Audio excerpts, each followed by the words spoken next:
বেঁচে থাকবে কিন্তু আত্মপ্রকাশ করার কায়দা থাকবে না। বুঝতেছেন? এ ঘটনা আছে না নাই? বেঁচে থাকবে কিন্তু আত্মপ্রকাশ করার উপায়, এটাও এক ধরনের কিয়ামত যা বর্তমানে চলতেছে। কাদের মধ্যে চলতেছে তা করতেছি না, যাদের মধ্যে চলতেছে তাদের মধ্যে চলতেছে। বেঁচে আছে, মরে গেছে তা না, সব দেশ ছেড়ে চলে গেছে তাও না, কিন্তু কারণবশত আত্মপ্রকাশ করতে পারতেছে না, এটাও এক ধরনের কিয়ামত। 3 নম্বর কিয়ামত, নবী পাক বলেন মাম্মাতা কদ কামাত কিয়ামাতুহু, যে যেদিন মারা গেল তার কিয়ামত সেদিন হয়ে গেল। আমরা এখানে যারা আছি সকলের ব্যক্তিগত মরণ হবে কি হবে না? আমি চ্যালেঞ্জ করে বলি, 1000 কোটিবার কসম খেয়ে বলতে পারি, আপনারা আমরা এখানে যারা বসা আছি একেবারে ছোট থেকে ছোট জন থেকে নিয়ে বয়সী, সর্বোচ্চ বয়সী যারা আছি, বয়সী থেকে নিয়ে ছোট পর্যন্ত, এর একজনও আমরা সেই আসল কিয়ামত দেখব না, আন্তর্জাতিক কিয়ামত দেখব না। যদিও বলি কিয়ামত কাছায় গেছে, নিকটে আইসা গেছে, কিন্তু তারপরও আপনারা সেই কিয়ামত দেখবেন না, এর মধ্যে কোনো সন্দেহ নাই। হাদিসের দ্বারা যা প্রমাণ পেয়েছি, মূল কিয়ামতের আগে 10টা বড় ঘটনা ঘটবে। শুনলে আপনি বুঝবেন যে শতদিন আপনি বেঁচে থাকবেন কিনা। ওই 10টা ঘটনার মধ্যে একটা হলো দুনিয়ায় দাজ্জাল আসবে। দাজ্জাল আসবে দুনিয়ায়, 30 জন আসবে চেলা দাজ্জাল, আর অরিজিনাল দাজ্জাল আসবে একজন, যার ডান হাতে থাকবে জাহান্নাম, বাম হাতে থাকবে জান্নাত। অথচ দরকার ছিল ডান হাতে থাকবে জান্নাত আর বাম হাতে থাকবে জাহান্নাম। তার সারা কপালে মাত্র একটা চোখ। সে আইসা মানুষের ভিতরে খোদাই দাবি করবে আর বলবে, আমাকে যারা আল্লাহ বলবা, আমাকে যারা খোদা বলবা, তারা আমার এই বাম হাতে জান্নাত আছে এইটা পাবা, আর আমাকে যারা খোদা না বলবা তাদেরকেই জাহান্নামের মধ্যে ফেলানো হবে, অর্থাৎ হত্যা করে দেয়া হবে। তার ডান হাতে থাকবে অস্ত্র, বাম হাতে থাকবে টাকার ব্যাগ আর বস্তা। যারা তাকে মানবে জাগতিক কিছুক্ষণের জন্য সুখ শান্তি তারা পাবে, আর যারা তাকে মানবে না, হত্যা করে দেওয়ার চেষ্টা করবে, তাদেরকে জাহান্নামের ভয় দেবে। কিন্তু কোনো মানুষকে সে মারতে পারবে না, শুধু ভয়ই দেবে। তবে তার ভয় দেওয়ার চাইতে জান্নাতের যে প্রলোভনটা, এইটাই মানুষ দুর্বল হয়ে যাবে, 1999 জন মানুষ, 1999 জন মানুষ দাজ্জালের বাম হাতের পক্ষে চলে যাবে। এটা হলো অরিজিনাল দাজ্জাল। আর এই দাজ্জালের আগে আসবে 30 জন চেলা দাজ্জাল। দাজ্জালের চেলা, দরজাল না, পাবলিক কয় দরজাল, শব্দ হলো দাজ্জাল। একটু কন, দাজ্জাল মানে ধোঁকাবাজ, আরবিতে দাজ্জাল মানে, এবং মুবালাগার সিগা, প্রচন্ড ধোঁকাবাজ। এমন ধোঁকা দেবে আলেম উলামা পর্যন্ত পড়ে যেতে বাধ্য হবে। আচ্ছা, বড় কঠিন।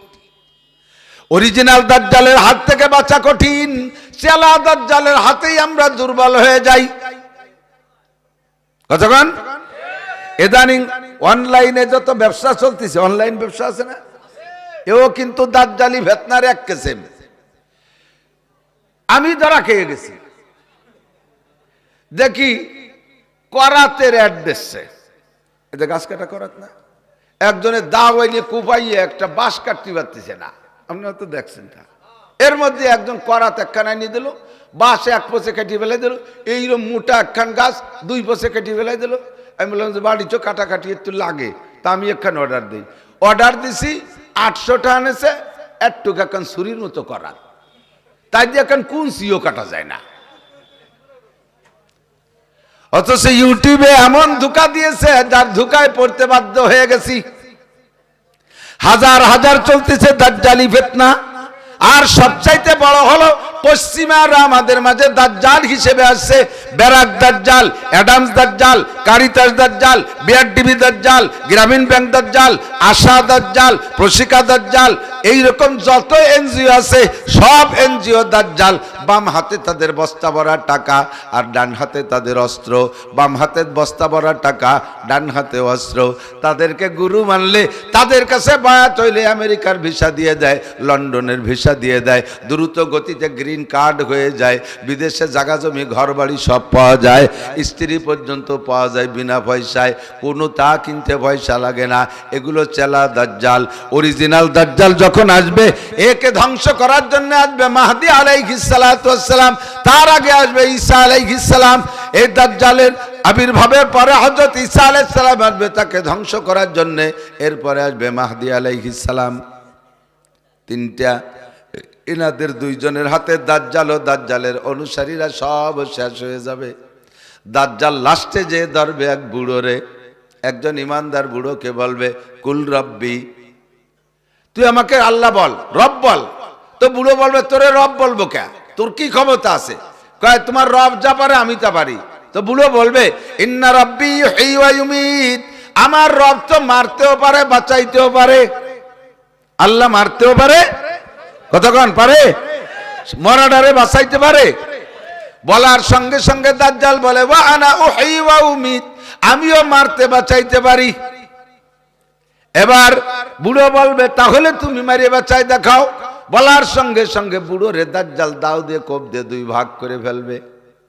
বুড়ো মারা গেছে, ইতিমধ্যে আবার দুইটা টুকরোকে এক জায়গা করে কবে কুম দাঁড়ায় যাও, সুস্থ হয়ে যাও, জীবিত হয়ে যাও। বুড়ো আবার তাজা হয়ে যাবে।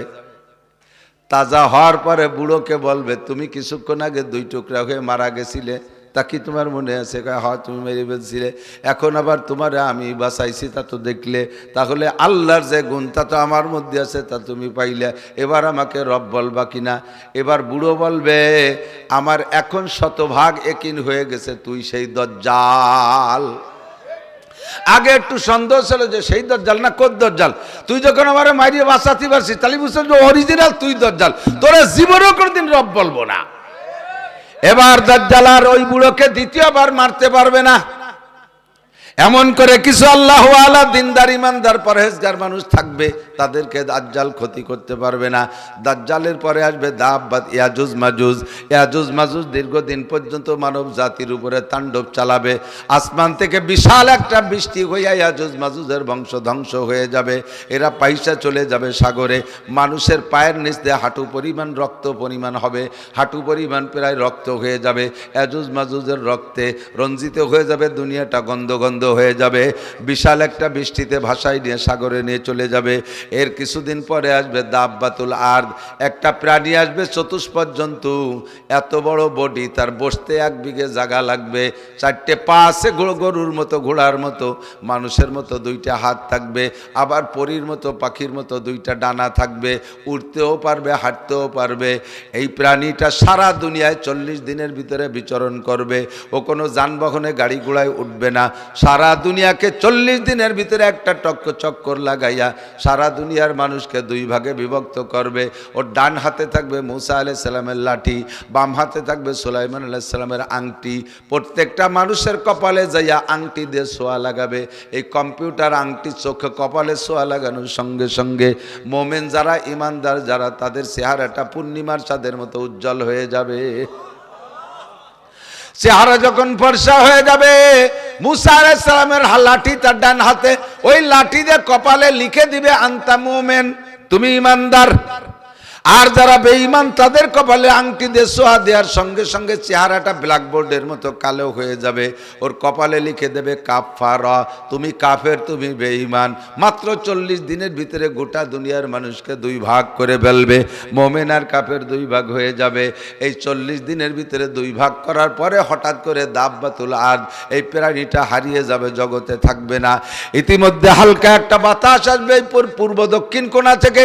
এই বাতাসে যত মুমিন দুনিয়ায় যাদের কপালে মুমিন লেখা আছে, এই মানুষগুলো সাকরাতে মউত ছাড়া, মৃত্যু যন্ত্রণা ছাড়া, রোগ লাগবে না, ব্যাধি লাগবে না, কেউ মারা লাগবে না, অনায়াসে যে যে জায়গা আছে ওই জায়গা হঠাৎ করে পড়ে মারা যাবে। সবাই ইমানের সাথে কলেমা পড়তে পড়তে দুনিয়ার থেকে বিদায় নেবে। সব মানুষ মারা যাওয়ার পরে এদের জানাজা করার মতো একজন ইমানদার থাকবে না। কাফন দাফন করার মতো কোনো ইমানদার থাকবে না, এদের কবর খনন করার মতো ইমানদার থাকবে না। এরা যাবে কোন জায়গায়? যে যে জায়গা পড়ে মারা যাবে ওই জায়গা মাটি ফাঁকা হয়ে কবর হয়ে যাবে, আর ওই কবরের মধ্যে দাফন হয়ে যাবে। সমস্ত মানুষকে সামনে করে ফেরেশতারা জানাজার নামাজ পড়াবে। এই মানুষগুলো দাফন হয়ে যাওয়ার পরে দুনিয়ার একজন ইমানদারও থাকবে না, সব মানুষ কাফের আর কাফের। আল্লাহু আকবার। এই কাফেরদের উপরে 3 রাত 3 দিন বিশিষ্ট একটা রাত আসবে। সূর্য উঠবে না, চন্দ্র উঠবে না, আকাশে তারকা থাকবে না, দুনিয়ায় কোনো কারেন্টের বাতি থাকবে না, আগুন পর্যন্ত জ্বালাইতে পারবে না। গোটা দুনিয়া একটা বিশাল অন্ধকার থাকবে 3 দিন পর্যন্ত। 303 24 72 ঘন্টা। এই 72 ঘন্টার ভিতরে দুনিয়ায় কারবালা শুরু হয়ে যাবে। মা বাপ ভাই বোন সব বিচ্ছিন্ন বিচ্ছিন্ন হয়ে যাবে, কান্নাকাটির রোল পড়ে যাবে। বিশাল একটা ভয়াবহ অবস্থা, মনে হবে যেন কিয়ামত শুরু হয়ে গেছে।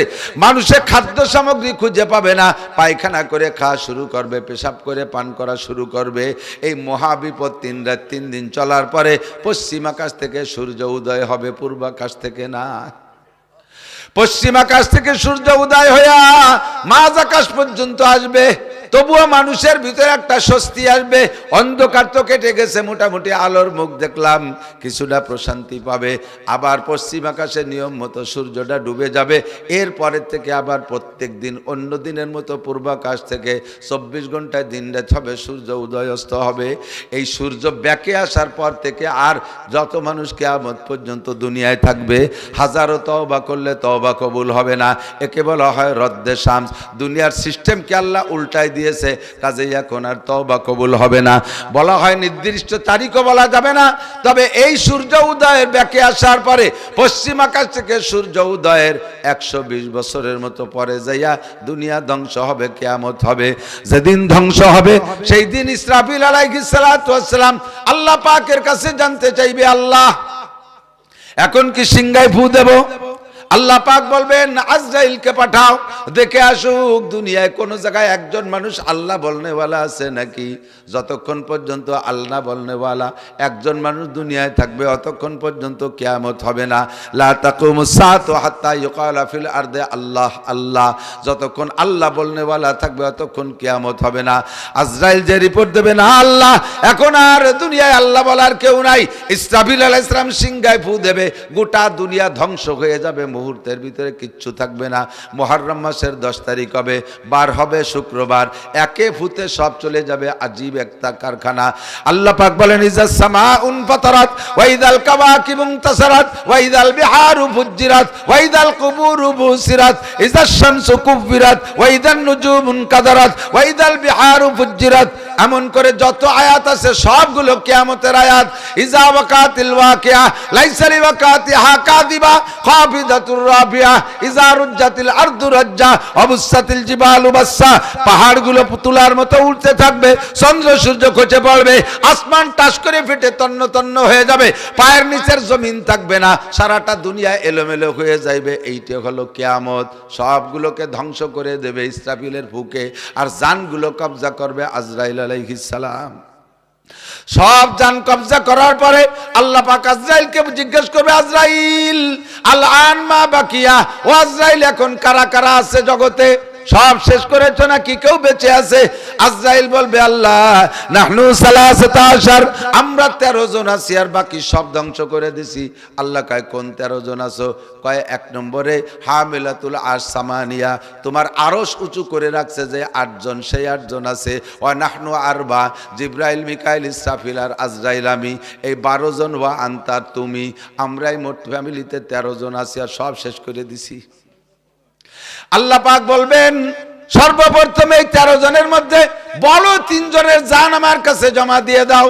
জিবরাইল মিকাইল ইসরাফিল এই 3 জনের জান বের করে আমার কাছে জমা দাও।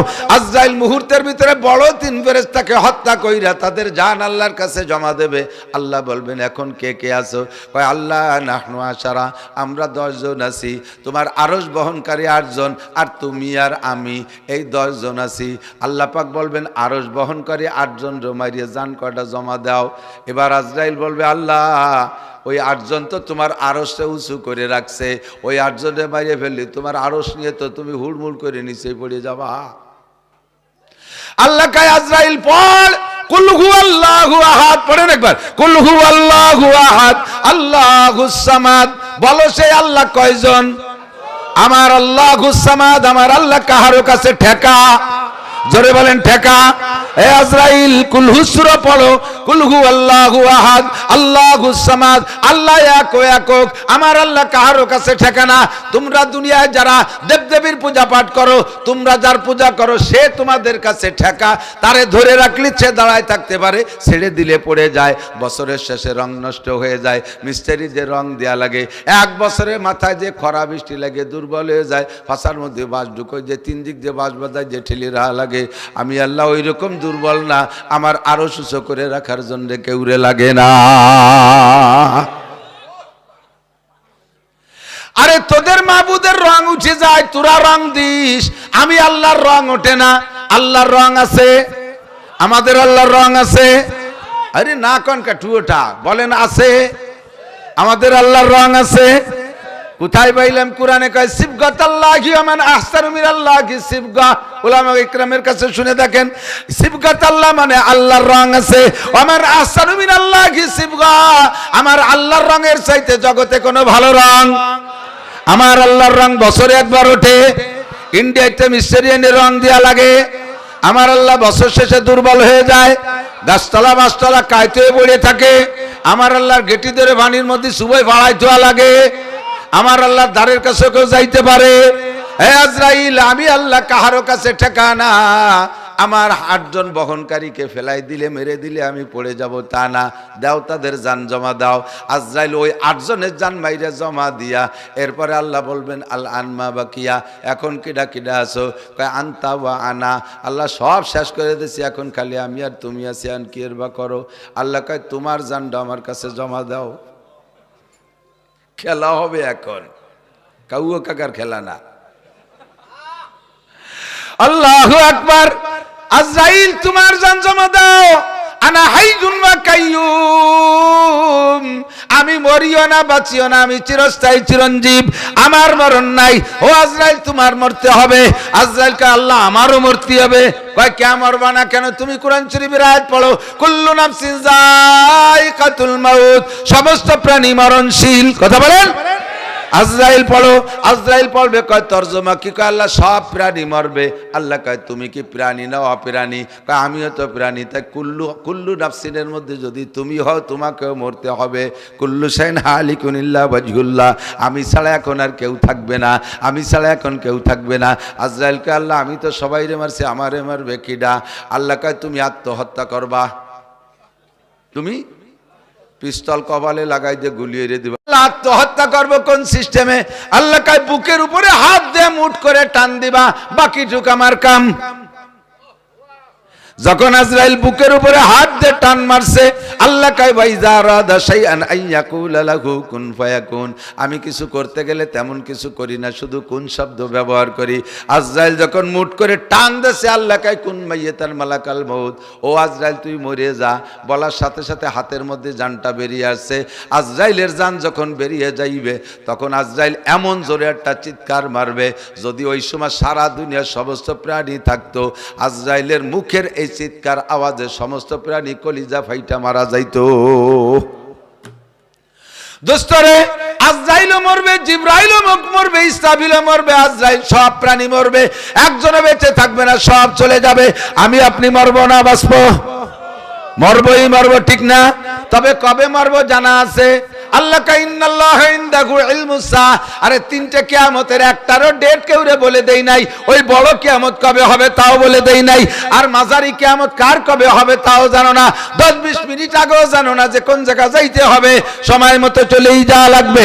আর 3 নম্বর কিয়ামত, ব্যক্তিগত কিয়ামত কার হবে কেউ জানো না, কোন সময় কবে হবে কেউ জানো না। আজকে ফজরের নামাজ পর্যন্ত বেঁচে থাকবো, এর গ্যারান্টি আছে? একজন শক্তিশালী যুবক খালি কও যে আমি বেঁচে থাকবো, আমাকে বাড়ির ধারে যাইতে দেবো না আজরাইল। আমরা 7 ভাই তাগলা তাগলা জুয়ন, আজরাইল আসলে বাঁশের লাঠি দিয়ে বাড়ো চিত করে বেলায় দেবো, আমরা মরবো না, খালি একটু কয়ে দেখো। আল্লাহ কয় তাহলে তোরে মারবো এই জায়গা ফেলাইয়ে, তোরে হেন তো উঠতে দেবো না। এ ঘটনা ঘটতে পারে? পারে পারে পারে। আরে আর কিছুরে ভয় না পাই, মরণটারে ভয় পাই, বাঘও মারারে ভয় পাই, সিংহ মারারে ভয় পাই, আরে হাতিও মারারে ভয় পাই। ছোট থেকে ছোট, বড় থেকে বড়, 5টা 10টা পিপিলিকা এক জায়গা আছে, একটা পিপিলিকারে মারিয়ে দেবেন, বাকিগুলো দেখবেন ভয়তে দৌড়াইতে তালে আছে। ওদের মধ্যে মরণের ভয় আছে। এই মরণ কার কখন আছে জানি না। আল্লাহ পাক বলেন আমাল হায়াতুদ দুনিয়া ইল্লা কালিল। এই এতগুলো কথা এজন্যই বলছি দোস্ত, প্রস্তুতি নেন, প্রিপারেশন নেন, যে কোনো সময় ডাক এসে যেতে পারে, পারে কি পারে না। আমার বাংলাদেশের সবচেয়ে বড় মুহাদ্দিস, আমার বাংলাদেশের সবচেয়ে বড় মুহাদ্দিস, বলা চলে গোটা এশিয়া মহাদেশের মধ্যে সবচেয়ে বড় মুহাদ্দিস হযরত মাওলানা আব্দুল মালিক সাহেব দামাত বারকাতুহুম, বর্তমান বাইতুল মুকাররমের খতিব। আল্লাহ পাক যে কি পরিমাণ এলেম দেশে, মানুষটা চেহারা নাই, স্বাস্থ্য নাই, জোয়ান না, একটা মানুষ, স্যান্ডেল পায়দের সামনেতে 2 ইঞ্চি, পিছনে 3 ইঞ্চি বেশি লম্বা, একেবারে কোনো ডাকডোল কিছুই নাই, ঢকশক কিছুই নাই। আল্লাহ যে কি পরিমাণ এলেম দেশে, মনে চাই যে সবসময় আব্দুল মালিক সাহেবকে কোলে করে গালে মুখে চুমো খাই। এত বড় মানুষটাকে আল্লাহ বাংলার জমিনে পাঠাইছে। ওনার হাদিসের দর্শে একদিন বসছি, হাদিস পড়াইতেছে, হাদিস পড়ানোর ফাঁকে ফাঁকে মুখে কয় আস্তাগফিরুল্লাহ ওয়া আতুবু ইলাইহি লা ইলাহা ইল্লাল্লাহ। বারবার দেখি 2-1টা হাদিস পড়ায় আর বলে কয় আস্তাগফিরুল্লাহ ওয়া আতুবু ইলাইহি লা ইলাহা ইল্লাল্লাহ, আল্লাহু আকবার। জিজ্ঞেস করতে সময় পাই না, তবে আমি নিজে নিজে বুঝে নিছি এই আমলটা উনি কেন করে। কয় আস্তাগফিরুল্লাহ ওয়া আতুবু ইলাইহি পড়া বিগত গুনাহ থেকে তওবা করে রেডি থাকে। আস্তাগফিরুল্লাহ ওয়া আতুবু ইলাইহি তার মানে আল্লাহ ক্ষমা চাই, ভবিষ্যতে আর গুনাহ করব না, তওবা ইস্তেগফার করে গুনাহ থেকে পবিত্র হয়ে যায়। আর লা ইলাহা ইল্লাল্লাহ পড়ে রাখে, কারণ এরপরেই মরণ হলে আমার ইমানি মরণ হোক। চলাফেরা উঠা বসার ভিতর দিয়ে আল্লাহর বান্দার জবানে জারি আছে আস্তাগফিরুল্লাহ ওয়া আতুবু ইলাইহি লা ইলাহা ইল্লাল্লাহ। পড়বেন না আপনারা? পড়বেন না? আস্তাগফিরুল্লাহ ওয়া আতুবু ইলাইহি লা ইলাহা ইল্লাল্লাহ। আমি রেডি। আস্তাগফিরুল্লাহ ওয়া আতুবু ইলাইহি এর মানে আমার সব গুনাহ থেকে আমি ক্ষমা চেয়েছি, আমি এখন তওবা করে পরিষ্কার। আর হাদিসে আছে মান কানা কিরু কালামিহি লা ইলাহা ইল্লাল্লাহ ফাদাখালাল জান্নাহ। যেই লোকটার মরণের সময় লা ইলাহা ইল্লাল্লাহ নসিব হইল, ওই লোকটা যেন মরণে জান্নাতে চলিয়াই গেল। আমার জান্নাতি কামনা, কথা বলেন ঠিক কি ঠিক না? তাহলে আমি 24 ঘন্টা রেডি থাকতে হলে 2টা ওজিফা জবানে লাগবে। আস্তাগফিরুল্লাহ ওয়া আতুবু ইলাইহি, ছোট্ট তওবা বলেন আস্তাগফিরুল্লাহ ওয়া আতুবু ইলাইহি, আস্তাগফিরুল্লাহ ওয়া আতুবু ইলাইহি, আস্তাগফিরুল্লাহ ওয়া আতুবু ইলাইহি। আর মরার জন্য রেডি থাকেন, পড়ে ফেলেন লা ইলাহা ইল্লাল্লাহ, লা ইলাহা ইল্লাল্লাহ, লা ইলাহা ইল্লাল্লাহ। এত ছোট্ট আমল করে আপনি 24 ঘন্টা রেডি থাকতে পারেন। ধান কাটার মধ্যে আপনি এই তওবা পড়তে, তওবার কলেমা পড়া সম্ভব কিনা? ধান কাটতেছেন, পড়েন আস্তাগফিরুল্লাহ লা ইলাহা ইল্লাল্লাহ। আরে খেতে কাজ করতেছেন, আস্তাগফিরুল্লাহ লা ইলাহা ইল্লাল্লাহ। ব্যবসা বাণিজ্য করতেছেন, তার ফাঁকে ফাঁকে আস্তাগফিরুল্লাহ লা ইলাহা ইল্লাল্লাহ, আস্তাগফিরুল্লাহ ওয়া আতুবু ইলাইহি লা ইলাহা ইল্লাল্লাহ। আমার মা বোনরা সংসারের কাজ করতেছেন, ফাঁকে ফাঁকে পড়তে থাকেন আস্তাগফিরুল্লাহ ওয়া আতুবু ইলাইহি লা ইলাহা ইল্লাল্লাহ। আমার হায়াতের কোনো গ্যারান্টি নাই, আমাকে দিয়ে দুনিয়ায় যত প্রয়োজন হোক না কেন, আমার দিক আমাকে দিয়ে দুনিয়ায় যত প্রয়োজন হোক না কেন, আমার সময় হয়ে গেলে আমাকে কেউ ধরে রাখতে পারবে? কথা বলেন পারবে? এখন আমরা যারা ছোট ছোট সন্তানের আব্বা আছি, যারা বুড়ো হয়ে গেছে বাপরা, তাদের ছেলে মেয়ে অ্যাডাল্ট হয়ে গেছে, বড় হয়ে গেছে, স্বনির্ভর হয়ে গেছে, এখন বুড়ো আব্বা আমার দরকার নাই।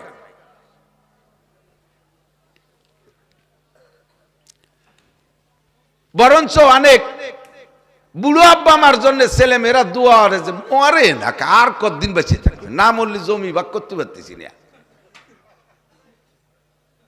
এরকম আছে আছে আছে আছে না নাই? এ বুড়ো মরে না কে, না মরলে জমি ভাগ করতে পারতেছি না। আর এখন আমরা যারা ইয়াং আব্বা আছি, আমাদের ছোট ছোট বাচ্চারা আছে, আমাদের এই সন্তানরা কিন্তু আব্বা আমার জন্য দোয়া করে, আল্লাহ আমার আব্বারে তুমি হায়াত বাড়ায় দাও। আমরা সবাই ছোট, আব্বা মরে গেলে আমাদের কি উপায় হবে? সন্তানরা আব্বার জন্য দোয়া করে, আসার সময় অনেক ফরমান দিয়ে দেয়। আমি আসার সময় আমার ছোট্ট মেয়েটা বলে আব্বু আমার জন্য ছোট কমলা আনবা, আব্বু আমার জন্য এই আনবা ওই আনবা ইত্যাদি বলে দেয়। আমার মতো আব্বাকে দেই, সন্তানদের কত প্রয়োজন, হাজারো প্রয়োজন থাকা সত্ত্বেও আমার সময় হয়ে গেলে এই প্রয়োজনের তোয়াক্কা না করে আল্লাহ পাক আমাকে ডাক দিয়ে নিয়ে যেতে পারে, পারে কি পারে না? যে কোনো সময় ডাক দিয়ে নিয়ে যেতে পারে। কাজে আমাকে 24 ঘন্টা প্রস্তুত থাকতে হবে। নবী পাক বলেন আমার উম্মতের গড় হায়াত, হুজুর বলছেন আমার উম্মতের দুনিয়ার গড় হায়াত কতটুক? হুজুর বলেন হায়াত উম্মতি বাইনা সিত্তিন ওয়া সাবিন, আমার অধিকাংশ উম্মতের হায়াত 60 থেকে 70-এর মাঝামাঝি, 60 থেকে 70-এর মাঝামাঝি। এই 60-70-এর মধ্যেই উম্মত বেশিরভাগ চলে যাচ্ছে। কতক্ষণ? 61, 62, 63, 64, 65 এর মধ্যেই চলে যাচ্ছে, বেশিরভাগ উম্মত চলে যাচ্ছে। আমারও যেমন কম হায়াত, আমার উম্মতেরও কম হায়াত, এর মধ্যেই চলে যাবে। তবে আমার উম্মতের জন্য একটা সুসংবাদ আছে, আমার দিক তাকান। হুজুর বলেন আমার উম্মতের সুসংবাদ হলো 8টা জান্নাতের মধ্যে ফেরদাউস হবে আমার উম্মতের বাসস্থান। ইন্নাল্লাযীনা ক্বালু রাব্বুনাল্লাহ ثم استقاموا تتنزل عليهم الملائكة ألا تخافوا ولا تحزنوا وأبشروا بالجنة التي كنتم توعدون نحن أولياؤكم في الحياة الدنيا وفي الآخرة ولكم فيها ما تشتهي أنفسكم ولكم فيها ما تدعون نزلا من غفور رحيم। সূরা মুমিনুনের মধ্যে আল্লাহ পাক বলেন ইয়ারিসুনাল ফিরদাউস, আমার উম্মত জান্নাতুল ফিরদাউসের মালিক হয়ে যাবে।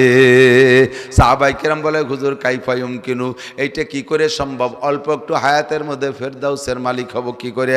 আল্লাহর নবী বলেন তুমি 5টা কথা মনে রাখবা, একেবারে হাতে গুনে আমার দিক তাকান।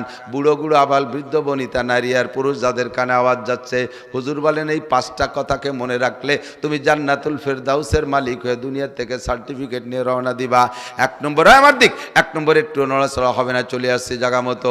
হুজুর পাক বলেন ইগতানিম খামসান কবলা খামসিন, তোমার ডান হাতের 5টা বাম হাতে 5টা আঙ্গুল 5 5 10টারে মোকাবেলা করে দাঁড়াও। ডান হাতের 5টা তোমার পজিটিভ, বাম হাতের 5টা তোমার নেগেটিভ। ডান হাতের 5টা তোমার পজিটিভ তোমার কাছে এখন আছে, এই বাম হাতের 5টা নেগেটিভ, এই 5টারে তুমি পছন্দ করো না। এই 5টা আসবেই যদি তুমি লম্বা একটা টাইম বেঁচে থাকো। এই 5টা আসার আগে এই 5টারে মূল্যায়ন করো, তাহলে তুমি দুনিয়ার থেকে জান্নাতুল ফেরদাউসের মালিক হয়ে রওনা দিবা। হুজুর বললেন ইগতানিম খামসান কবলা খামসিন শাবাবাকা কবলা হারামিক, তোমার যৌবনকাল আমার যুবক সোনারা, আমার যুবক লক্ষ্মীরা দিক তাকাও, আমার দিক তাকাও, তোমার যৌবনকালকে মূল্যায়ন করো বার্ধক্য আসার আগে। যৌবনকালে যা করা যায় বৃদ্ধকালে কি তা করা যায়? যারা যৌবন আছে এখন বলতে পারবে না, বুড়োদের কাছে শুনে দেখো উন্ডা যৌবনকালে কি করেছে। রাতের বেলায় হেসাক ধরে কাজিয়ে করছে, সুবহানাল্লাহ। এই সমস্ত আকাম করছে কি করে নাই? আল্লাহু আকবার। জমিনের উপর যে হাঁটছে, পায়ের ধাক্কায় রাস্তা থর থর করে কাঁপছে। পাশ দিয়ে যদি কেউ লুঙ্গি শব্দ করে হাঁটছে, তারে পিছনে ফেলাইয়া রাস্তায় চলে নাই, কেউরে সামনে বাড়তে দেয় নাই। এমন করে পাল্লা দিয়ে শক্তি দেখাইছে। বাহুবল এমন ছিল, বাঘের সাথে লড়াই করার হিম্মত ছিল। দিনের বেলা আকাশে তারকা দেখতো, চোখের পাওয়ার এত সুন্দর ছিল, লোহা খেয়ে ফেললে হজম হয়ে যাইতো, এমন পেট শক্তি ছিল পেটে। এখন সেই বুড়োর কি হালাত? দিনের বেলা তারা তো দূরের খেলা, দিনের বেলা বেলাও দেখে না, রাতের বেলা দিনের বেলা বাথরুমের দরজা খুঁজে পায় না চশমা ছাড়া, ঠিক না? রাস্তায় একা একা হাঁটে, 5 মাইলের মধ্যে রাস্তায় কেউ নাই, একাই রাস্তায় যে হাঁটে তারপরও পিছে পড়ে যায়। আর আগে রাস্তায় যে কয়জন দেখছো সবাই পিছে না পেলায় হাঁটে নাই, আর এখন রাস্তায় একা একা পিছে পড়ে যায়। কয় একা পিছে পড়ে কিভাবে? কয় যার কথা ছিল আসরের সময় যাইতে যাইতে রাত 8টা বাজে গেছে, একা একা হাঁটতে হাঁটতে এত দুর্বল, হাইটে কুল পায় না, পিছে পড়ে যাচ্ছে। আগে লোহা খাইলে হজম হয়ে যাইতো, এখন হালুয়া খাইলে সাদা যাও খাইলেও যেমন খায় ওই রকম ফরফরায় বার হয়ে চলে যায়, একটু পেটে দাঁড়ায় না, ঠিক না? আমি কয়েক বছর 2 বছর আগে গিয়ে 2-3 বছর আগে গেছি সুন্দরবন এলাকায়, একেবারে শরণখোলার ওই মাথায় রাজাপুর গ্রাম, ও জায়গা মাহফিল গেছি। 2 দিন মাহফিল, আগের রাত্রে মাহফিল করছি, পরের দিন থেকে রাত্রে আবার মাহফিল করে পরের দিন আসবো। চিন্তা করলাম সুন্দরবনের এত কাছে আসছে, একটু ভিতরে দেখে যাই। খুব শখ আছে, সুন্দরবন দেখলি খালি আমার ভিতরে ঢুকতে মনে চায়, আবার ভয়ও আছে। তো যাবো বলে নিয়ত করছি।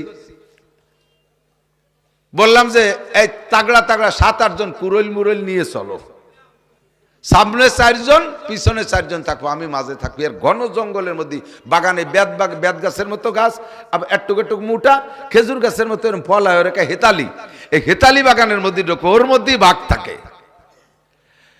আগের থেকে তো খুব দামকি ধুমকি মারছি, চল যাই চল যাই। ওরা এইভাবে 8 জন নিয়ে গেছে, আমি বললাম যে আমি মাঝে থাই, তোরা সামনে 4 জনের থাক, এক পাশ থেকে খাতি খাতি এসে লাস্টে আমার ধরতে পারে। ওরা কয় যে হুজুর বাগরে তো চেনেন না, ও যারে টার্গেট করবে সে মাঝে থাকুক আর আগে থাকুক, ওরে ছাড়া ধরবে না। শুনি তো পরান কাঁপিয়ে গেছে, তবুও হিম্মত করতেছি যাবই। আল্লাহু আকবার। যাইয়া 4 পার হয়ে উপার যাইতে হবে, ছোট একটা নদীর উপরে 4 বাঁশের 4 সাঁকো। 4-এর গোড়ায় যাই এই পার দাঁড়ায় উপার তাকায় দেখি, বেশি বড় না, হয়তো 37টা থবে বাঁশের 4-এর গোড়ায় মুরব্বী একটা বসে রয়েছে, 7-8 হাত লম্বা হবে, সেই বডি। দেখি তো আমার হয়ে গেছে, আমি কিন্তু যা দেখতে যাবো তা দেখা হয়ে গেছে, আর যার কাজা নাই, কোনো মতে উপার যাওয়া যাবে না। ওরা বলতেছে হুজুর এই বাগদায় 7 দিনে জায়গা, এই বাগদায় জায়গা 7 দিন, যায়ও না কোনো জায়গা, ওঠেও না বসেও না, ওই যে এসে বসছে, কি খায় আল্লাহ জানে, শিকার টিকার করার ক্ষমতা নেই, ওর সামনে যে হরিণ চলে যাচ্ছে তাও ধরার বল নাই, বুড়ো হয়ে গেছে। কি হয়েছে? আগে লাভ দিলি সামনের দিক 22 হাত যাইতো, এখন লাভ দিতে যে কুদি মারে পিছনে 3 হাত পিছনে যায়, সেটুকু উঠতে পারে না। এখন জায়গায় বসে বসে তসবিহ তাহলিল করতেছে, আল্লাহ বিল্লে করতেছে, মুরিদ হয়ে গেছে বুড়ো কালে আইসা। দর জওয়ানি তওবা করদান সেবায়ে পয়গম্বরিস ওয়াক্তে পীরি গরগে জালেম মি শাওয়াত পরহেজগার। যৌবন কালে ইবাদত করা, যুবক আমার দিক তাকাও, যৌবন কালে ইবাদত করা নবীওয়ালা স্বভাব। যত নবীরা সব নবীরা যৌবন কাল থেকে রেডি হয়ে আসছে, তুমিও যুবক যদি এই যৌবন কালটারে কন্ট্রোল করতে পারো, আজকে এখান থেকে পাক্কা প্রতিজ্ঞা করতে হবে, আমার যৌবনটাকে নবীওয়ালা যৌবনে পরিণত করব, যৌবনকালটা নবীওয়ালা যৌবনের সাথে মিল করব। তাহলে নবী পাক বলেন শাবুন্না শাফি ইবাদাতিল্লাহ, এই যুবকদেরকে আমি কোলের মধ্যে বসাইয়া নিজ হাতে মুখে উঠাইয়া হাউজে কাউসার পান করাইয়া আর সে আজিমের নিচে বসাইয়া দেব। আল্লাহ পাক এই যুবকদের মুখে উঠাইয়া 500 বছর পর্যন্ত খানা খাওয়াবে। আরে যৌবনকালে যুবক ইচ্ছা করলে তুমি এখন বাইসাইকেল চালাইয়া ইস্তেমার ময়দানে যাইতে পারো। আগামী 31শে জানুয়ারি, বলেন 31শে জানুয়ারি, সবাই একটু বলেন 31শে জানুয়ারি, 1-2 ফেব্রুয়ারি, এর বিপক্ষে কেউ আছেন নাকি? 31শে জানুয়ারি 1-2 ফেব্রুয়ারি বিশ্ব ইস্তেমা, পক্ষে কারা একটু আল্লাহকে হাত দেখাবেন, একটু একটু তাকবীর হবে, নারায়ে তাকবীর। টঙ্গীর ইস্তেমা সফল হোক, সফল হোক। 31 এবং 1-2 তারিখের ইস্তেমা, উলামায়ে কেরামের ইস্তেমা, টঙ্গীর ইস্তেমা, আলেম উলামা যে ইস্তেমায় আমরা আছি সেই ইস্তেমায়, আলেম উলামা যে ইস্তেমায়, আলেম নাই যে ইস্তেমায়, আতাতি পার্টি যে ইস্তেমায়, আতাতি পার্টি যে ইস্তেমায়, মায়ের পার্টি যে ইস্তেমায়, আমরা নাই সে ইস্তেমায়। নারায়ে তাকবীর। যুবক তুমি ইচ্ছা করলে এই ইস্তেমাই কান থেকে সদরপুর থেকে বাইসাইকেল চালায় তুমি ইস্তেমায় যাইতে পারো, চরমোনার ময়দানে তুমি খান থেকে বাইসাইকেল চালায় ইস্তেমায় যাইতে পারো। কথা বলেন ঠিক কি ঠিক না? এখন কঠিন শীতের রাত্রে, শেষ রাত্রে উঠা ওযু গোসল যা প্রয়োজন তুমি সাইরা দাঁড়িয়ে দাঁড়িয়ে শীতের রাত্রে তাহাজ্জুদের নামাজ পড়তে পারো। তোমার মেশিনটা বড় সুন্দর, কাজেই তোমার কাছে আল্লাহ পাকের অনেক দাবি। আল্লাহর নবী বলেন ইগতানিম খামসান, ও যুবক বুড়ো হয়ে গেলে এগুলো পারবি না। বার্ধক্য কেরই পছন্দ হয় না, বুড়ো কেউ হতেই চায় না। বার্ধক্য শুরু হয়েছে একটা দাড়ি যখন পাকছে, আয়না দেখে যাকে একটা দাড়ি পাকছে, আয়না ধরে দাড়িটারে বাইছে খোট্টান দিয়ে উঠে বেলায় দিছে, পাকা দাড়ি বার্ধক্যের লক্ষণ, বুড়ো মোটে হবই না, পাকাটারে উঠে বেলায় দিছে। মাথায় 8-10টা চুল পাইকে গেছে, ছোট মেয়েরে পাঠায় দিছে, মা যাই চুল কয়টা উঠে দে, আমি বুড়ো হব না। বুড়ো কেউ হইতে চায় না, কিন্তু বুড়ো হওয়া লাগে। বুড়ো হয়ে গেলে পারবি না আমার সোনা যুবক, এক্ষুনি পারবি। বুড়ো হয়ে গেলে 1 ওয়াক্তের 3 প্রকারের নামাজ পড়তে 3 বার ওযু করা লাগে। হ্যাঁ, ওযু বানাইয়া যে সুন্নত 4 রাকাত পড়ার সাথে সাথে তলপেট চিবে ধরে বার হয়ে যাচ্ছে। কাকা যান কোন জায়গা? কয় পেশাব আইছে। বাইরে যে পেশাব করে ওযু বানাইছে, আবার জোরে ফরজ 4 রাকাত পড়ছে, আবার চুমো খেয়ে বেরোয় যাচ্ছে, ধুর থা গেল না। কি হয়েছে কাকা? কয় যে আবারও পেশাব আইছে। বাইরে যে পেশাব করে অজু বানাইছে, আবার শেষের 2 রাকাত পড়া লাগে। বুড়ো হয়ে গেলে এক ওয়াক্তে 3 প্রকারের নামাজ পড়তে 3 বার অজু করা লাগে। আর আল্লাহ তোমারে সুন্দর একটা দেহ দিয়েছে, এই যৌবনকালে তুমি সকাল 9টায় গোসল করে অজু বানাইবা, ইচ্ছা করলে ঈশার নামাজ পড়ে শুইতে পারো। কথা বলেন ঠিক কি ঠিক না? কাজে ওই বুড়ো মেশিনের কাছ থেকে আল্লাহ তা আশা করে না, তোমার ইয়াং মেশিনের কাছ থেকে যা আশা করে, এই যৌবনকালটারে কাজে লাগা, এখনই নামাজ শুরু করে দাও। খেলাধুলা তুমি করো, তোমার খেলাধুলা থেকে তোমারে ফিরতে বলছি না, তুমি খেলাধুলা করো, টাইম হলে নামাজ পড়ো। তোমরা পাকিস্তানি প্লেয়ারদের ক্রিকেট খেলা দেখছো, পাকিস্তানি প্লেয়ারদের ফুটবল খেলা দেখছো, আজান হওয়ার সঙ্গে সঙ্গে ওই বইটে মোটে সব পেলাইতে মসজিদে যায় কি যায় না? মাঠের কোনায় দাঁড়ায় নামাজ পড়ে। আরে তারা পারে, তুমি কেন পারবা না? তোমার বিশ্ববিদ্যালয়ে কত ছেলে ওয়াক্ত হইলে নামাজ পড়ে, তুমি বিশ্ববিদ্যালয় পড়ে কেন পারবা না? তোমার কলেজে পড়া বহু ছেলে নামাজ পড়ে, তুমি যুবক কেন পারবা না? এটা মাত্র জাস্ট ইচ্ছার উপরে। কাজেই তুমি সাবাবাকা কাবলা হারামিক, বার্ধক্য আসার আগে যৌবনকালকে কাজে লাগাও। বুড়ো হয়ে গেলেন ব্রেনে ধরে না। আমি 2013 সালে 20 জনের একটা জামাত নিয়ে গেছি কিশোরগঞ্জ পাকুন্দিয়া থানায় তবলিগ। আমরা 3 জন ছিলাম আলেম, আর 12 জন ছিল যুবক, বাকি 5 জন ছিল তারা পাবলিক বুড়ো। এই যে 12 জন যুবক স্কুল কলেজের ছাত্র, এরা আলিফ বে কিছুই জানতো না, ইংরেজিতে তো সব ভালো পারদর্শী, দুনিয়ার সব বিদ্যা পারে, আরবি পারে না। আমরা বললাম যে তোমাদেরকে কোরআন শরীফ পড়া শিখাবো, তোমরা কি রাজি? ওরা কয় হুজুর তাহলে চাই হোক, ফাজাইলে আমালা তবলিগি নিসাব থাক। এই খবর কইছি। এখন আমির সাহেব আবার কোরআন শরীফ পড়ার পক্ষে না, কারণ উনার যা আছে ধরা পড়ে যাবে না। সে আমির সাহেব যে কোরআন শরীফ পড়তে পারে না, যদি এখন পড়াতে বসি তাহলে ধরা খেয়ে যাবে না। এই যে আমির সাহেব না, তবলিগের মধ্যে কোরআন পড়াপড়ি নাই, তবলিগের মধ্যে কোরআন পড়াপড়ি না, খালি ভাজাইলে আমালা তবলিগি নিসাব আছে। আমাকে নোটাক বা টুসকুত কথা মোটে কবি নে বুঝো। যেই তবলিগে কোরআন পড়া নাই ওইটা করে তবলিগ হতে পারে? জোরে বলেন পারে? সম্পূর্ণ ধোঁকার তবলিগ। কিয়ামতের ময়দানে একবারও আল্লাহ জিজ্ঞেস করবে না ফাজাইলে আমারা তবলিগে নিসাব পড়ছিস কিনা, কিন্তু কিয়ামতে নামাজ জিজ্ঞেস হবে। আর নামাজ ভাঙ্গার কারণ 19টা, তার ভিতরে 1 নম্বর নামাজে কিরাত অশুদ্ধ পড়া। ঠিক কি ঠিক না? কাজেই কোরআন জিজ্ঞাসা হবে, তোর ফাজাইলে আমাল তবলিগে নিসাব জীবনে জিজ্ঞাসা হবে না। আমি অবজ্ঞা করছি না, ওটা পড়বেন ফাও টাইমে, পারলি পড়বেন। অথচ তবলিগের ভিতরে 2.5-3 ঘন্টা ফাজাইলে আমালা তবলিগে নিসাব, আর কোরআন সুরো মস্ক করার জন্য 10 মিনিট। দেখি যে কয় মূর্খ বসে বসে মস্ক করতেছে, তা শুনি আসতে আসতে গড়ে যাই। আমি বাড়ি দিয়ে দাঁড়াই শুনতেছি যেটা কি করে, ইয়া না বুঝু ইয়া না স্টাইল পড়াচ্ছে, তাহলে পড়া আলা কি বলবে না? পড়ানো এলাকা ইয়া না বুঝু ইয়া না স্টাইল। উনি আবার তবলিগের আমির সাহেব হুজুর, মৌলবীকে মোটা মোছে বাঁধে না, মৌলবী লাগে কোন সাগে। খুব মেজাজ গরম হয়ে যাচ্ছে, খুব কন্ট্রোল করতে আমার কষ্ট হচ্ছে। আমারে কয় হুজুর আল্লাহর রাস্তায় সময় লাগাইছেন, কোনদি কি কর দরকারেরই এ সহ্য করা যায়? আমি লাগাইছি মানে 12 বছর পড়ছি, এই 12 বছর আল্লাহর রাস্তায় লাগাইছি। আর আজকে 33 বছর হাদিস পড়াই, বুখারি পড়াই, আদেশ বরি ওয়াজ করি পড়াই। কই ও না হুজুর ও না, তাই কি পিকনিক খাওয়া? আমি কি আরি, আমি কি শয়তানের রাস্তায় কাছে সময় লাগাচ্ছি? তোর যদি আমার এটা ভালো না লাগে, আয় তুই বুখারি পড়া, আমি যাব তবলিগি। কথা কর না কেন? তুই মুসলিম শরীফ পড়া, আমি তবলিগি যাব। তোর পেটের মধ্যে বোমা মারলি একটা বা বেরোয় না, তোর পেটের মধ্যে জাল খাও দিলে একটা আলিফ বেরোয় না।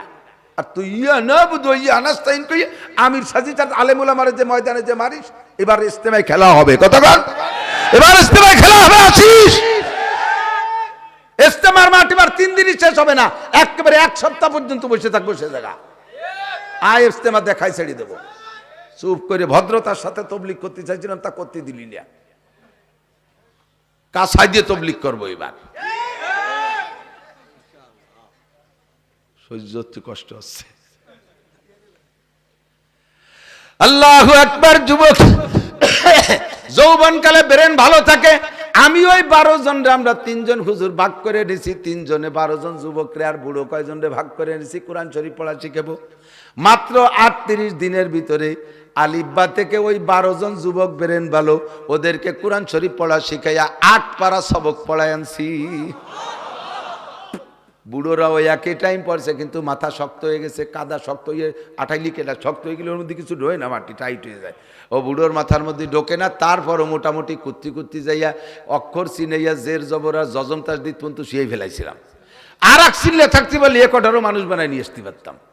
ওলামাই কেরামের সাথে তবলিগ আর পাবলিকের সাথে তবলিগ জীবনে এক দরে বিক্রি হয়। আলেমের সাথে গেলে সব শেখা যায়, সবচাইতে বড় কথা কোরআন শেখা যায়। কথা কোন ঠিক? আমার যুবক বন্ধুরা তোমরা রেডি হও, আমি তোমাদের জন্য কাবার গিলাফ ধরে দোয়া করব। আল্লাহ যেন সবাইরে মক্কা মদিনা জিয়ারত নসিব করে, আল্লাহ যেন সবাইরে শুদ্ধ করে কোরআন শেখার তৌফিক দান করে। এই বছর ইস্তেমায় যাইতে হবে, রেডি? ইস্তেমায় যাইতে হবে, একটু হাত দেখাই কারা কারা এবছর ইস্তেমায় যাব ইনশাআল্লাহ। ইস্তেমায় যাব ইনশাআল্লাহ। ইস্তেমা থেকে এক চিল্লা তিন চিল্লা বেরিয়ে যাব ইনশাআল্লাহ। আল্লাহর কুরআন শুদ্ধ করে না শিখে বাড়ি ফিরবো না ইনশাআল্লাহ। ঠিক আছে? চলে যাবা শাবাবাকা কাবলা হারামিক, বুড়ো কালে এইডে পারবা না। ওই 5 বুড়োর মধ্যে এক বুড়ো, সে সেহরির পরের তে শুরু হচ্ছে, পরের দিন তারাবি পর্যন্ত মসজিদের ওই বেড়ে এগিয়ে ভাগিয়ে ছেড়াই বেড়াই নিয়েছে। তাই সাফ করতে আমাকে জান শেষ, কারণ ওই কালটা তো ওই বয়সী, ওই বয়স তবলিগের বয়স না। কিন্তু আমরা যাই কোন সময় সব কিছুতে রিটার্ড করে তারপরে যাই সংসারে যখন পরিত্যক্ত, ওই পরিত্যক্ত বুড়ো একেবারে আতাল কুড়িয়েছেন। গরু যেটা আতালে শুয়েতে আল চাষ করতে পারেন, অন্য বলে আতাল কুড়িয়ে। এই বাড়ির বুড়ো আতাল কুড়িয়ে হয়ে গেছে। ওইটা রেখা তুমি তবলিগি যাও, তার মানে তুমি বাড়ি থাকলে আমরা আকাম করতে পারতেছি না। রমজান আসলে আতাল কুড়িয়ে ধরিয়ে বাঁধতেছেন যে এতে কাপে বসাই দিয়েছে, আবার 10টা দিন মসজিদে তো আমরা এই দিস গুণ একটু আকাম করি রাই, ঠিক না? আর তবলিগি এতে কাপে তো বসা, এতে কাপে বসে না। ও বুড়োর এতে কাপে বসার শক্তি না, এতে কাপে সই, এতে কাপে সই বিছানা খেতে বানানো রয়েছে, ওই নিয়ে আতা সাইন করে শোয়াই দিয়েছে, তাও থাকবে না। কই মাসের মতো কানে আটতে আটতে দরজার ধারে মাথা বার হয়ে দিয়েছে। উলাপান বাদ দিয়ে খেলাধুলা, নান্টু দুটো বিড়ি দিয়ে যা। উনি এতে কাপে বইছে, এতে কাপে শুইছে। এই কুহরার কালে কিচ্ছু হয় না যুবক, এখনই সম্ভব। এবছর ইস্তেমায় যাব, টঙ্গিয়ে কি বলা হয় চরমুনায় যাব ইনশাআল্লাহ। ঠিক আছে না?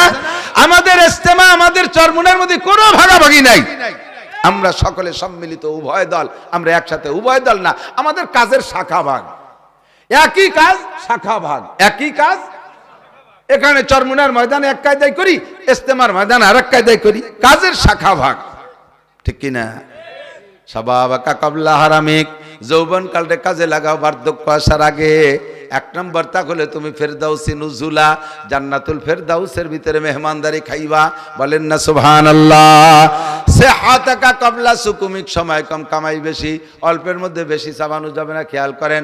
2 নম্বর তোমার যৌবন কালের পরে কাজ হলো সিহাতাকা কাবলা সুকুমিক। যারা এখন আছি এ হালাতে, বর্তমানে আপনারা শারীরিকভাবে কেমন আছেন? বলেন না কেমন আছেন? গ্যাস্ট্রিক আছে, গ্যাস্ট্রিক আছে, আপনার চাইতে মারাত্মক গ্যাসের রোগী আরও আছে, তার চেয়ে আপনি ভালো আছেন। ডায়াবেটিস আছে আপনার চাইতে মারাত্মক ডায়াবেটিস আলা, জীবনের শেষ নিঃশ্বাসের অপেক্ষা আছে, তার চাইতে আপনি ডায়াবেটিস নিয়ে ভালো আছেন। কথা কন ঠিক কিনা? আপনার স্ট্রোক আছে, আর একজন স্ট্রোক আলা মরার অপেক্ষা আছে, তার চেয়ে আপনি স্ট্রোকের রোগী ভালো আছেন। এমন করে আমরা এখানে যারা আছি ভালো আছি। আল্লাহ নবী কয় সিহাতাকা কাবলা সুকুমিক, রোগ আসার আগে সুস্থতার টাইমটারে কাজে লাগাও। অসুস্থ হইলে কিচ্ছু করা যায় না, অসুস্থ হইলে নামাজ ভালো লাগে না, অসুস্থ হইলে রোজা ভালো রাখা যায় না, অসুস্থ হইলে হজ করা যায় না, অসুস্থ হইলে জিকির ভালো লাগে না, অসুস্থ হইলে কিচ্ছু ভালো লাগে না। তন্দুরস্তি গরনা বাসাদ শিরে শক্রে জাহরে হাজ, তন্দুরস্তি গরনা বাসাদ শিরে শক্রে জাহরে হাজ, মাহবুবা গার কৃষ্ণ বাসাদ বিস্তারে গুলকার হাজ। শরীর যদি খারাপ থাকে দুধ চিনিও বিষের মতো লাগে, শরীর যদি অসুস্থ হয় দুধ চিনিও বিষের মতো লাগে। আরে ওই সময় নামাজ কালাম কিচ্ছু ভালো লাগে না। কাজেই যা করবো ইবাদত সব সুস্থ থাকতে এখনই নামাজ পড়ে নাও, এখনই নামাজের প্রতিজ্ঞা করো। আমার 10টা যুবক লাগবে, বেশি চাই না, 10টা যুবক লাগবে যারা নামাজ পড়ে না। লজ্জা শরমের কিছু নাই, নিয়মিত পড়ো না যুবক বন্ধু। আমি তোমার জন্য রাত্রে খাসভাবে দোয়া করব। আল্লাহ যদি আমারে মক্কায় নেয়, আমি হেরেমে যে তোমার জন্য দোয়া করব। বেনামাজি যারা আছে এমন 10টা যুবক প্রতিজ্ঞা করে একটু হাত দেখাও, আজকে থেকে জীবনে কোনোদিন ইচ্ছাকৃতভাবে নামাজ ছাড়বো না। এমন 10টা যুবক দেখাও, এমন 10টা যুবক দেখাও, জীবনে কোনোদিন নামাজ ছাড়বো না। এ তো নামাজি কয়জন হাত জাগাচ্ছে, বেনামাজিকে দেখতে চাচ্ছি। যারা নামাজ পড়ে না এরকম কয়জন একটু হাত জাগাইতে পারবে, জীবনে কোনোদিন নামাজ ছাড়বো? হ্যাঁ পাইছি, পিছনে আছে, আলহামদুলিল্লাহ, ধন্যবাদ। আল্লাহ হায়াত দারাজ করুক, আল্লাহ সুস্থতার সাথে হায়াত দিক, আল্লাহ মক্কা মদিনা জিয়ারত নসিব করে। বলেন আমিন। একটু দাঁড়ান তো আপনারা, এই কয়জন একটু দাঁড়াবেন, লজ্জার কিছুই না। খাস দোয়া হবে আপনার জন্য। যে কয়জন জাগাইছেন প্রতিজ্ঞা করে, যার জীবনে কোনোদিন নামাজ ছাড়বো না, জীবনে কোনোদিন নামাজ ছাড়বো না, জীবনে আল্লাহ আল্লাহ এই কয়জনে তোমার ওলি বানায় নাও, বলেন না আমিন। আল্লাহ বিশ্ব ভ্রমণকারী তবলিগের সাথী বানায় নাও। আল্লাহ এদেরকে জীবনে বারবার মক্কা দেখার তৌফিক দান করো। কর্মজীবন উজ্জ্বল করে দাও, শিক্ষা জীবনে উন্নতি করার তৌফিক দাও।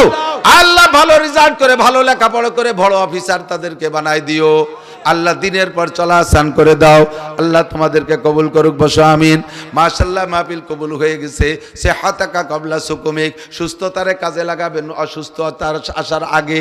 3 নম্বরে গেনা কা কবলা ফকরিক, এখন যে হালাতে আছি অর্থনৈতিকভাবে একটু বলেন, যে হালাতে আছেন কেমন আছেন বলবেন না, বলেন। 2 গোষ্ঠী শকর আদায় করে না, আমরা করতে পারবো ইনশাআল্লাহ। জীবনে আমি 2 গোষ্ঠীর শকর পাই নাই। এক হলো ব্যবসায়ীরা, ব্যবসায়ীকে কাছে জিজ্ঞেস করবো, ভাইজান মাদ্রাসার কিছু চাই, বা অত জিজ্ঞেস করি কেমন চলতেছে, না ব্যবসা নাই, ব্যবসা নাই। হাসিনা চলে যাইয়ে সব শেষ হয়ে গেছে, খালেদা মরিয়ে যাইয়ে সব শেষ হয়ে গেছে, এরশাদ মারার সাথে দুনিয়া সাথে নিয়ে চলে গেছে, ব্যবসা নাই। ব্যবসা নাই তো জীবন ভরে কইস ব্যবসা নাই, তো 1 লাখ টাকার পুঁজি নিয়ে বসলি, এখন দিয়ে 1 কোটি টাকার মালিক হয়েছি, ব্যবসা না থাকলে টা আসে কইতে। অথচ জীবন ভরিয়া নাশক না, ব্যবসা নাই, তার মানে তোমাকে দেয়া যাবে না। আর হলো প্রত্যেক মাহফিলালারা নাশকর করে, হুজুর এবার কালেকশন নাই, কিছু দিতে পারলাম না, এখন ভিজে গামছা ফিটি মালিশ করে বিদায় দিয়ে দেয়। প্রত্যেক মাহফিলালারা নাশকর করে। আমার মাহফিল এবার যা হইছে আশ্চর্য হবেন। গোপালগঞ্জ এক বক্তা উঠেই শুরু, মানে বয়ান করছে সুন্দর, শেষ দিক যাইয়ে এমন শুরু করে দিতেছে, আল্লাহু আকবার। কয় আমরা 5 তারিখে দেশ শাসন করছি গোপালগঞ্জে বসে, যারা আর্মির গাড়ি পুড়াই দিয়ে আর্মির অস্ত্র কাটিয়ে নিয়ে গেছে। সামনে বসে একজন বাংলায় করছে, তাহলে কি আমরা 71 কি এই ছিড়ছি? এই লাগিয়ে গেল তুমুল লাগা। কালেকশন হবে কয়েক লাখ, একটা টাকাও হলো না। আমি একজন বক্তাকেও বুঝতে দেই নেই, কেউকে বুঝতে দেই না, নিজে পকেটে 5 লক্ষ টাকা নিয়ে বসে রয়েছি, সব কমপ্লিট করবো, কেউ জানতে দেবো না যে আমার এই ক্ষতি হয়ে গেছে। সব করব, বলতে না শকর করব না। আল্লাহ তাআলা বাঁচায় রাখছে, সুস্থ রাখছে, ভালো রাখছে, আল্লাহই দিচ্ছে, আমার না শকরের কি আছে? দেশের মানুষ না দিলে আমি এভাবে চলবো কি করে? আল্লাহ পাক মানুষকে দিয়ে আইছে, আমার একবার একটু অসুবিধা হতেই পারে, কোনোদিন না এবার মাহফিলি 5 লাখ টাকা লস, এই কথা কেন কইতে যাবেন? শকর আদায় করবেন আলহামদুলিল্লাহ। প্রত্যেক বক্তাকে 45-50 করে আমার নিজের টাকা দিয়ে দিছি, 2.5 লক্ষ টাকা শুধু বক্তাকে হাদিয়া আমার টাকা দিয়ে দিছি। আর সব বক্তার খানা আমার বাড়ি খাওয়াইছি 1.5 লাখ টাকা বাজার করে, সেটা আলাদা জিনিস, না শকর করবো না। আল্লাহ তাআলা বর্তমানে অর্থনৈতিক আপনাদের কেমন রাখছে? মনের থেকে বললে না, না সুর ভালো না, খুশির শুকর আর বেজাইরে শুকর বোঝা যায়। 10 প্রকার ভালো খাইয়ে আলহামদুলিল্লাহ, আল্লাহ এইরকম যেন সারা বছর চলে, এটাও আলহামদুলিল্লাহ। আর খাইতে মনে চাচ্ছে, অনেক পাইছেন সামান্য, আলহামদুলিল্লাহ যা খাইছে ভালো খাইছে, না খালি কি হতাম আলহামদুলিল্লাহ, এবারও ওবারও, এত সুর ভালো না। সবাই অর্থনৈতিকভাবে কেমন আছেন? আলহামদুলিল্লাহ। আরে কিসেন বেঁচে খায়? কামলা দিয়ে খায়, তবুও তো কামলা দেওয়ার শক্তি আল্লাহ দিয়ে রাখছে। ভ্যান চালায় 500 টাকা কামাই করে, আমার শিল্পপতি, কোটিপতি, রাষ্ট্রপতি, ভগ্নিপতি হওয়ার দরকার নাই। আমার এই কিসেন বেচা, কামলা দেওয়া, ভ্যান চালানোর লাইনটা খোলা থাকলেই বেঁচে থাকতে পারি, এতেই আমি আলহামদুলিল্লাহ। ঠিক না? এই ভারত হইছে, ইন্ডিয়া হইছে সমস্ত ভেজালের গুরু, ভেজালের ইন্ডাস্ট্রিজ। গোলাম আহমদ কাদিয়ানি নবীর এগেনস্টে নবুয়তি দাবি করছে, ওর বাড়ি কি মক্কা? ওর বাড়ি কি মদিনা? ওর বাড়ি কি বাংলাদেশ? গোলাম আহমদ কাদিয়ানির বাড়ি ইন্ডিয়া। কোন জায়গা? জোরে কোন জায়গা? বাংলাদেশে যত ভণ্ড পীর আছে, যত মাজারপন্থী আছে, সমস্ত মাজারপন্থীদের প্রোটেকশন হয়েছে ইন্ডিয়া থেকে। খাদ্যের ভিতরে যে ভেজাল, এই যে ফরমালিন টরমালিন সব কিন্তু আসে ইন্ডিয়াতে। কতক্ষণ? খাদ্যের ভেজাল, ধর্মের ভেজাল, ইমানের ভেজাল, ইসলামের ভেজাল, শরীয়তের ভেজাল, সব জায়গার ভেজাল সৃষ্টি করে ওরা। আর পিরাই আইসা কিছুদিন আগে এক মহিলা এক উদ্ভট কথা বলে সারা দুনিয়ার মুসলমানকে জ্বালাই দিছে। আবার বর্তমানে আইসা এই যে কি ওর নাম কি, রামগিরি, হ্যাঁ রামগিরির সাথে আর একটা উপাধি যেন কি আছে, হযরত মাওলানা রামগিরি। লানাতুল্লাহি আলাল কাযিবিন। মূর্তি বানাইয়া মুহাম্মদুর রাসূলুল্লাহর নামে মূর্তি বানাইয়া সে মূর্তিটার নাক সে ভেঙে ফেলাই, মুহাম্মদ রে মারলাম। তোমাদের দেবদেবী যেমন তারে লাইতলি চলালি যেমন কথা কয় না, তুমি সেই রকম মনে করো। আরে তোমাদের গুলো আরে এতদিন বলি নাই, এটা আমাদের দায়িত্ব না, এটা আমাদের বলা নিষেধ। মুসলমানদের কটাক্ষ করে তাদের ধর্মীয় অনুভূতিতে আঘাত করা, এটা ইসলামে নিষেধ আসছে। যার কারণে দুনিয়ার বহুত কিছু করি। আমার মুসলমানদের আমি অপারেশন করি, নারী বের করে ফেলাই দেই, তাদের সব দোষগুলো বলি। কখনো করে হিন্দু বুদ্ধ খ্রিস্টানদের ধর্মীয় অনুভূতিতে আঘাত করি না, কিন্তু আমার নবীরে আঘাত করবে আর আমি বসে থাকবো? এবার কিছু আমার বলার অধিকার আছে না নাই? দায়িত্ব আছে, অধিকার আছে, কথা বলেন ঠিক ঠিক না? আল্লাহু আকবার। রাস্তায় দাঁড়ায় এক মুসলমান, সে সর্বক্ষণ মূর্তির এত ভক্ত, কাঁধে করে রাখে। যে জায়গা যায় নামাইয়া তাকে কিছু প্রণাম টনাম করে টরে তারপরে সে কাজে হাত দেয়। কন্টাক্ট পাইছে ওই জায়গা মূর্তিরে রেখে সেখানে সেবা টোবা দিয়ে টিয়ে তার ইবাদত করে টরে তারপরে কন্টাক্টের কাজে হাত দেয়। আল্লাহু আকবার। তো এই সব জায়গায় এই মূর্তিরে গাড়ে করে রাখে, আর কোনোদিনও আল্লাহর নামও তার জবানে আসে নাই। সেই আমলে সেই মানে প্রথম সময় ইসলামের। এবার মূর্তিরে গাড়ে করে নিয়ে যাইতে যাইতে রাস্তায় দিয়ে চলতে চলতে এক জায়গায় তোর পেশাব আইছে। তো মূর্তিরে গাড়ে হয়ে বসে তোর পেশাব করলে পেশাব ক্লিয়ার হয় না। এই যুবকরা দিক থেকে মোবাইল হাতে হয়ে পেশাব পায়খানা যাবা না, তাহলে কিন্তু ক্লিয়ার হবে না। ওই দান্দায় তোমার ও পেটটা সাফ হবে না, পরিষ্কার। তো মূর্তি গাড়ে থাকলে পেশাব পায়খানা ক্লিয়ার হবে না। ও মূর্তিরে রাস্তার পাশে নামাই তুইয়া এবার পেশাব করতে বসছে। পেশাব করে টরে উঠে আসে, দেখে যে কুত্তু একটা যাইয়া বগল উচরে কুত্তর সেই মূর্তির আগা গুড়া স্প্রে করে দিছে, আর মাথায় মারিয়ে দিছে আর শেষ পর্যন্ত। আল্লাহু আকবার। ওর গেছে মিজাজ খারাপ হইয়া, কুত্তর পর মিজাজ খারাপ হই নেই, মিজাজ খারাপ হয়েছে ওর দেবতার উপরে। আরে তোর কি ক্ষমতা আছে? তুই আমারে কি উপকার করবি? তোর নাক মুখ বইরে কুত্তই মুতিয়ে দিল, তাই তুই ঠেয়াতে পারলি না। আর আমারে যদি কেউ কিছু করে তুই আমার কি উপকার করবি? কথা বলেন ঠিক ঠিক না? তোর কি উপকার, কি ক্ষমতা আছে? আরবিতে এই মূর্তিরে বলে সনাম। কি কয়? সনাম। ওরা জিকির করে, আমরা জিকির করি। বলেন আল্লাহ আল্লাহ আল্লাহ আল্লাহ আল্লাহ আল্লাহ আল্লাহ আল্লাহ আল্লাহ আল্লাহ। ও দোস্ত, ওরা কয় সনাম সনাম সনাম জিকির করে। তো সনাম কইতে কইতে কইতে কইতে, আর সনাম তো আরবি শব্দ, ওর সাথে সনাম আর সমাদ বেশি পারত না, কিন্তু সনাম আর সমাদ একই কায়দা না, একই ওজনের। ওই সনাম কইতে কইতে হঠাৎ করে মুখ দিয়ে বেরিয়ে গেছে সমাদ। একবার, অনলি একবার সমাদ। সমাদ কার নাম? আল্লাহুস সামাদ। বলেন আল্লাহুস সামাদ। কুল হু আল্লাহু আহাদ আল্লাহুস সামাদ। বলো ওই আল্লাহ একক, ওই আল্লাহ অমুখাপেক্ষী, ওই আল্লাহ কারো কাছে ঠিকানা, আমার আল্লাহ কারো কাছে ঠিকানা। সমাদ শব্দ মুখ দিয়ে বের হয়ে গেছে, ইচ্ছাকৃতভাবে বলে নাই, ভুল ক্রমে বের হয়ে গেছে। সঙ্গে সঙ্গে উপর থেকে আওয়াজ আসছে, লব্বাইক ইয়া আবদি, লব্বাইক ইয়া আবদি। ও বান্দা, তুমি আমারে কি মনে করে ডাক দিলা? আরে মানুষের শব্দ টের পাওয়া যায়, মানুষের আওয়াজ বোঝা যায়, আর উপর থেকে যে আওয়াজটা আসছে দুনিয়ার কোনো মানুষের কণ্ঠের সাথে মেলে না। একটা অপরিচিত শব্দ অপরিচিত কণ্ঠে আসছে, লব্বাইকে আবদি লিমা দাওতানি। ও বান্দা, তুমি আমারে কেন ডাকলা? উপরের দিক তাকায় দেখে কেউরে দেখে না, ভিতরে হাল পরিবর্তন হয়ে গেছে। এবার কয় আল্লাহু আকবার। আরে সমাদ তো শুনেছি মুসলমানদের কাছে, এটা তাদের আল্লাহর নাম। আরে যারে কোনোদিন ডাকি না, ভুল ক্রমে একবার মুখ দিয়ে বের হয়ে গেল, সে আমার ডাকটা শুনলো। আর যারে 80 বছর পর্যন্ত সামনে বসায় সানাম সানাম করে ডাকি, একটা বারও সে ফিরে আমার দিক তাকায় না, সে আমার একটা ডাকের সাড়া দেয় না। কাজেই যারে না ডাকলেও শোনে সেই আমার রব, যারে ডাকলেও জবাব দেয় না ও কখনো আমার রব হইতে পারে না।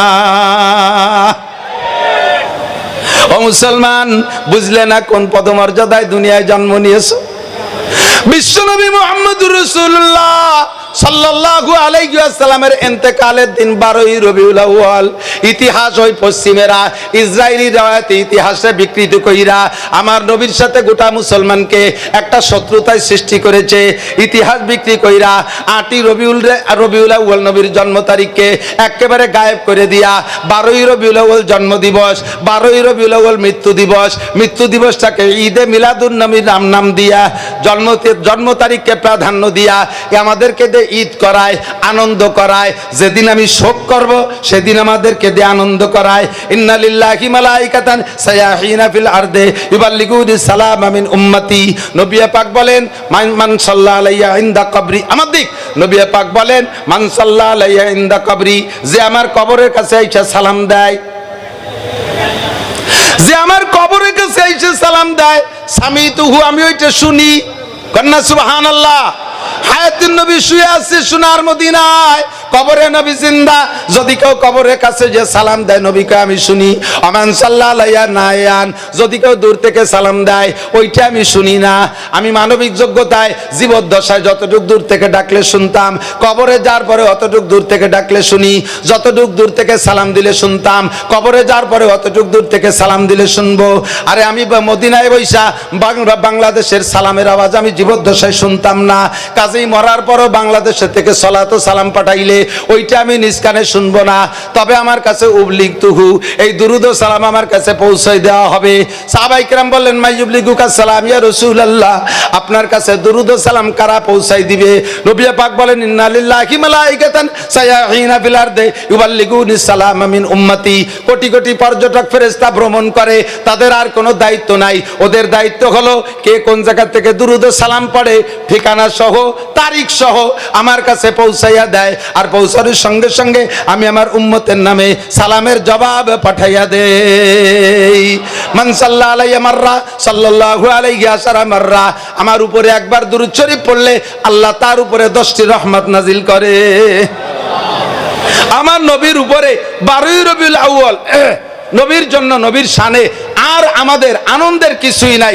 63 বছর আনন্দ ছিল, 35 বছর ছেলের নামের কেক কাটছি, মরণের পরে আর কেক কাটি না, এরপরে কলিজা কাটি। 63 বছর জন্মদিবস উপলক্ষে যা করছি না করছি, 63 বছরের পরে যায় যখন ইন্তেকাল হয়ে গেছে, এটা 12 রবিউল আউয়াল নির্দিষ্ট।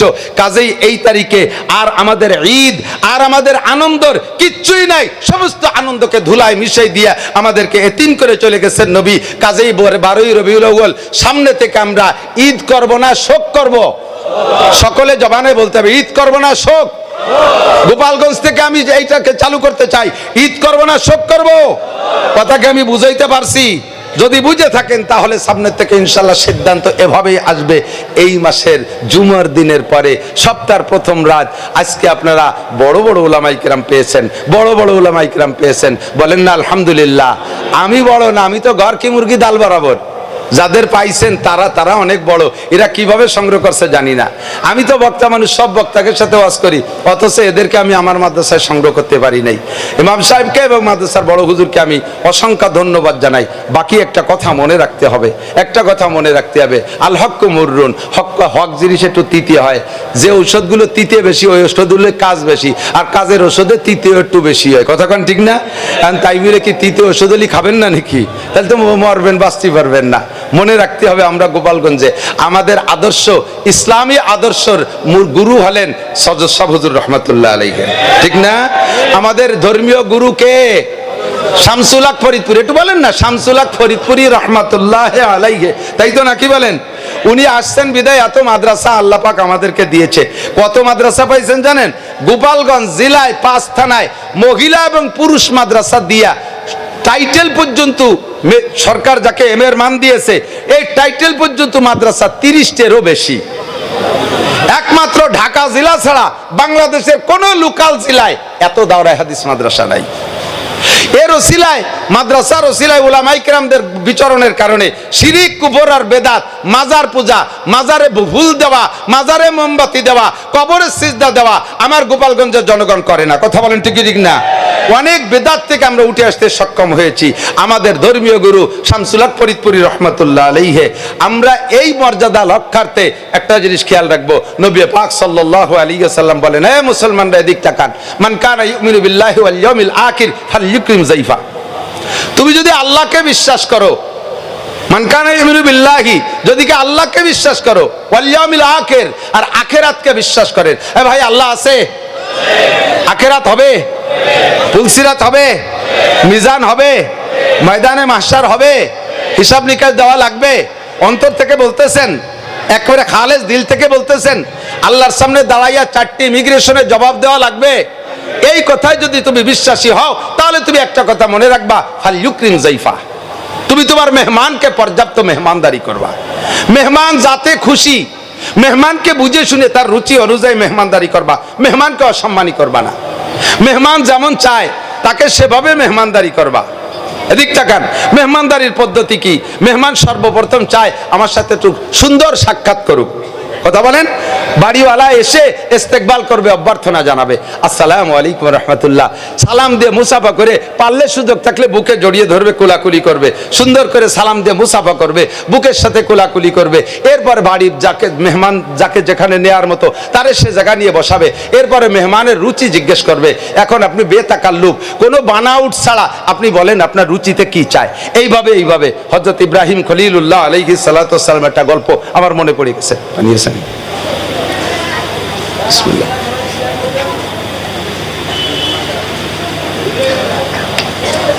নবীদের ভিতরে, রসুলদের ভিতরে বড় দামি রসুল ইব্রাহিম খলিলুল্লাহ আলাইহিস সালাম, ঠিক না?